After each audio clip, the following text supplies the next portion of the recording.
Hi there, my name is Laura at Kelland-May and welcome to Equestrian Skill Builders. Today I'm going to do a position review on some pictures that someone sent in to me. So first thing what I'd like to do is go over some of the things that I really liked about this rider. Then we're going to go through some of the things that she can work on and some exercises that she can do to help her improve.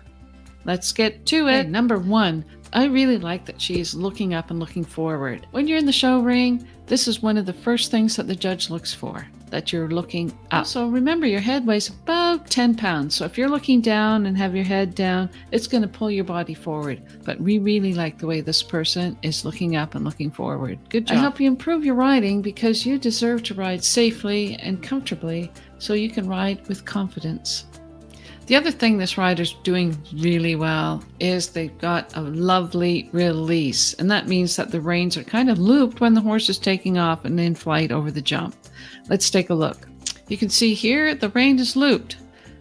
The rider has their hands fully pressed onto the horse's neck and the rein is looped, so there's no interference at all when the horse is going over the jump. Same thing here, rider's up and a nice release. Now let's look at some things this rider can work on to improve the riding. We've got that her eyes are up and she's got a good release. Let's look and see what else we can find here. If you'd like to have your own position review done, please send me an email, thistleridge@hotmail.com.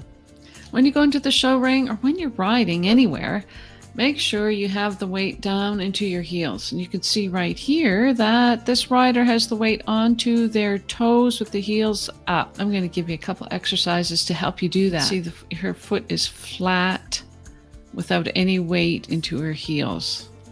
I've put a red line here, this kind of fuchsia line, where approximately the stirrup leather is.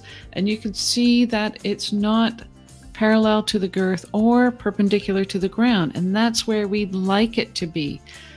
This means that the rider's pushing the weight down and forward. You can see the toes right by the horse's elbow. We'd like for this rider to have the stirrup leather more in this position, more in a vertical position where the stirrup leather is vertical to the ground, parallel to the girth. The reason why this is important is because if your stirrup is shoved out in front of you in that direction, that means the weight is going out and forward and your seat is ricocheting back.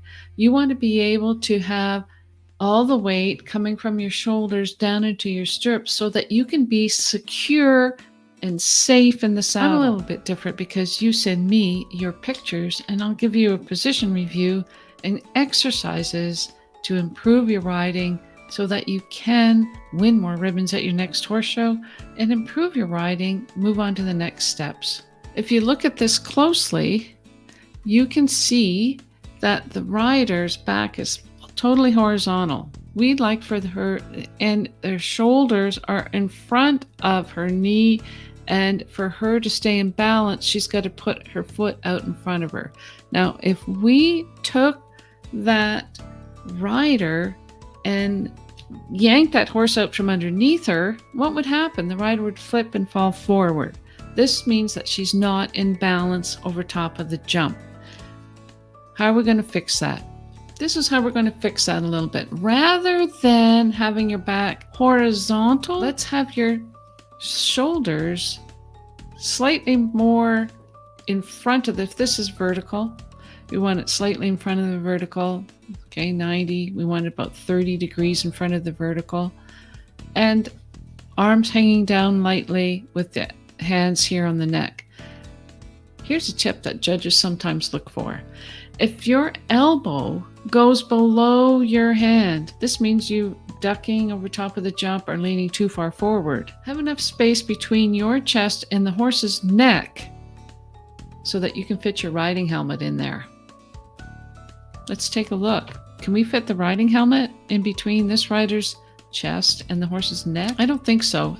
She's got her chin down towards the horse's crest, and that's a little bit excessive for this height of the jump. We like to bring your shoulders back a little bit so that there's a straight line, shoulder, knee, toe, and riding in balance. Right now, we've got kind of a jackknife affair happening here. The reason why it's important to have this position is because you want to be in balance with your horse. You don't want to overload the front end of the horse because it's got to lift itself off the ground.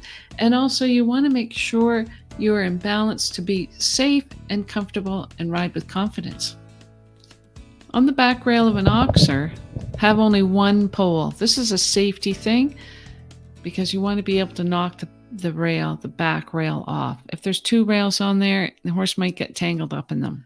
Make sure that you have one rail on the back of an oxer. It's just a safety thing.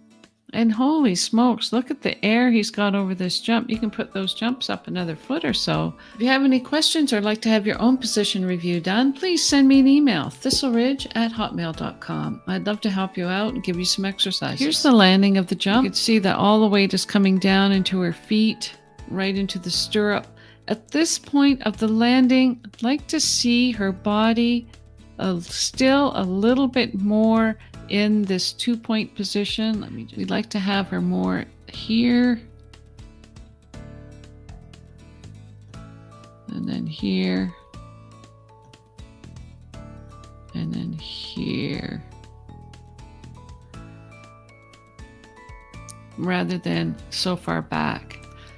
My concern is if she's riding and landing in this position, what happens if there's a combination, if there's one stride and then she's got to do another jump or a bounce jump? She's got to be so quick to get and stay in balance. Right now, she's almost behind the motion. And so for her to get with the horse again, that's when she's got to really lean forward and make those quick movements. It's far better for you to stay in one position and don't move. Keeping still helps the horse lift off the ground and land smoothly and clear the jumps better. If you're constantly throwing your body forward and sitting up, and throwing your body forward and sitting up, then you're disturbing the balance and the horse has a harder time staying and keeping you balanced. And that's the whole point of riding in your 2-point or jumping position. You want to clear the jumps so that you're not interfering with the horse. So stay still, stay in balance so that the horse can clear the jumps. And when you stay in balance, the horse will perform better because you're not interfering with them. Download your own riding position checklist. There's a link in the description. My name is Laura and I do things a little bit differently. You can send your pictures to me and I'll do a review for you. Here's a simple gymnastic that you can do. If you do it correctly, it will really help you develop the base that you need for your riding to help you keep in balance. Doing this exercise may seem simple, but practice it. Set poles out 9 feet. If you're on a smaller horse, you may have to make the poles a little bit closer together, say 8 feet. But ride these at your rising trot, your sitting trot, your trot without stirrups, and of course in your 2-point position. It's three poles on the ground. The reason why you do this exercise is because it makes the horse a little bouncier in the trot. It improves the horse's trot. It helps you to keep the weight securely down into your heels. And this makes you ride in balance. And if you want to ride in balance, do this exercise for 5-10 minutes at your next riding session. If you do these exercises in each riding session that you have, you'll be improved drastically by the time you jump next. Don't scrimp on these basic exercises. Don't rush ahead and try to get over the jumps when you don't have your basis support. Do this exercise at your 2-point, at your rising trot, because it'll improve your 2-point position and then you can jump any size jump you want. Once you're through with the cross rails, try this gymnastics. Same sort of idea, 2 trot poles and a cross rail. From the trot rails to the cross rail. If you have any questions or like to have your own position review done, please send me an email, thistleridge@hotmail.com. I'd love to help you out and give you some exercises. Thanks now. Bye.